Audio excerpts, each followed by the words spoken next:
Today, as people throughout the nation protest for justice in our land, forgive us when we have failed to lift our voices for those who couldn't speak or breathe for themselves.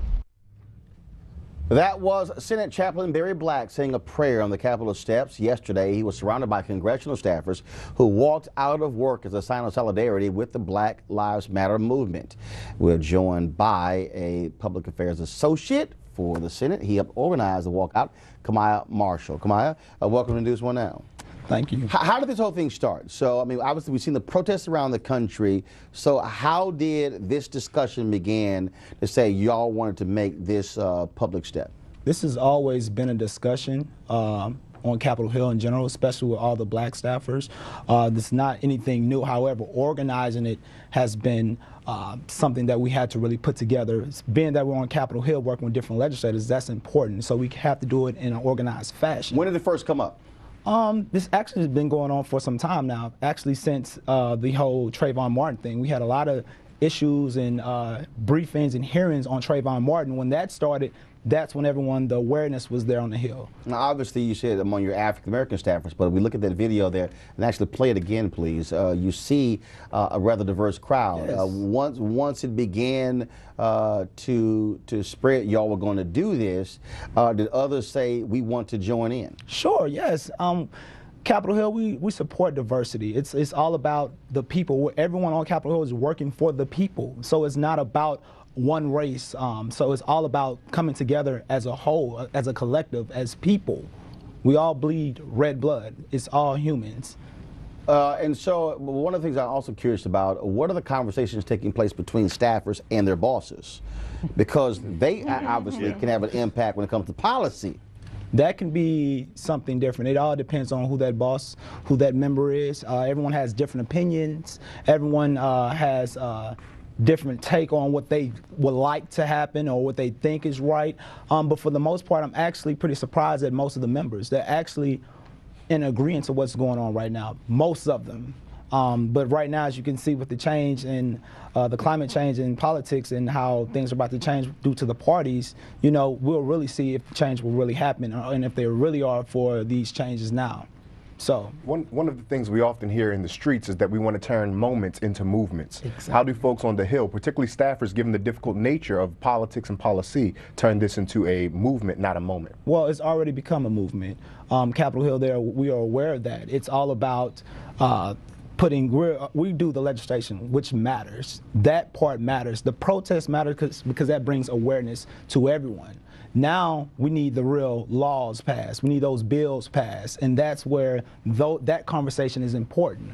And that's where also to people, we have to let everyone else know that matters. We need the protest going, but we also need the legislation going. That's why it matters that we need more African Americans in office, in elected office. We need more people out there. And so once, for instance, all the voting that did not take place, especially within my generation, the millennials, I love the energy that we're using and how we're organized and mobilized, but we need to use this same energy to mobilize people to get out to vote. That plays a major role right now, and that's the conversation that's going on right now, because we're going to feel it for these next 2 years. So, Kamau, I'm curious about this, and I wrote about this when I was down in Ferguson, when I left there. Sometimes voting isn't enough, right? I mean, Mike Brown was shot at. It's not like Darren Wilson asked him if he had a voter ID card, you know, before he started harassing him and eventually killed him. So my question is, how do you not just motivate people to vote, but how do you motivate people to vote on those issues that are going to affect their lives? Because a lot of times people are like, well, if I vote or re-vote for Lacey Clay, that's not going to make a difference in Ferguson. If I vote for this congressman, it's not going to make a difference. So how do you focus the voting on those positions that are actually going to make people feel like something gets accomplished? One, you start by mobilizing within that community, finding your leader. That's the problem. We tend to vote in those same people all over and over and over again. You have to find those leaders who are really about the change, who are really going to do the work. And that's how you start that. You have to find those real grassroots people. Right now, within my generation, it's going to be a change. You're not going to have the average politician. Right. You're going to have more public servants, and once we bring in more public servants, that's how we'll get that attention to change, bring on a real change. And be willing to recall some folks too. Don't you think the piece that's missing in black advocacy is what effectively Heritage Action has, where they connect the issue to embarrassing somebody and then they connect money to that? To extent, like we're missing something in the pressure department. Don't you think? The pressure department is because of, in that department, the people who run it are totally different, and that's why we're missing that. Once we have that change in there, and once we have more minorities a part of the system, that pressure part can change. Until we get more of that, more minorities in leadership, that can change. It can really be a real balanced system. I think it was really interesting that we saw the dichotomy of the Black Lives Matter protests yesterday, but then last night, money mattered more when we think about this House vote. So Lauren brought up an interesting point earlier when she talked about money. How do you combat against all the money that's going to be in politics that's going to be fighting against some of the things you're working for? That's an interesting question. One thing, money always plays a role in a lot of things, but it shouldn't be looked at that way, even though it is, and it will always will be looked at that way, because money talks. And I'm pretty sure different members, it's different agendas. And you know, everyone on Capitol Hill isn't bad. Even the members, even some of the members, no matter what party they represent, they're actually good. Most of them are good people.